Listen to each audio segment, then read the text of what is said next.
been monitoring developments since this tragedy unfolded about 2:30 this afternoon. Yes, that's right. I was on the scene actually minutes after it happened, and I saw the bin lorry against the Millennium Hotel. I turned the corner and there were, what I could see, 2 people lying on the road, both covered with blankets, and paramedics seemed to be treating them at the scene.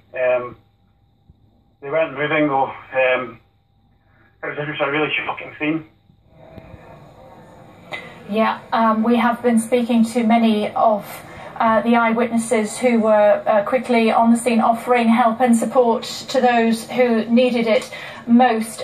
Sadly, we believe that 6 people have lost their lives. As far as the lorry driver is concerned, police not saying what happened yet, but he has been taken to hospital. Have you heard any more about that, Peter?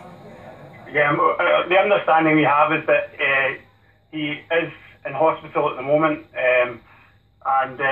yeah, that's as much as we know.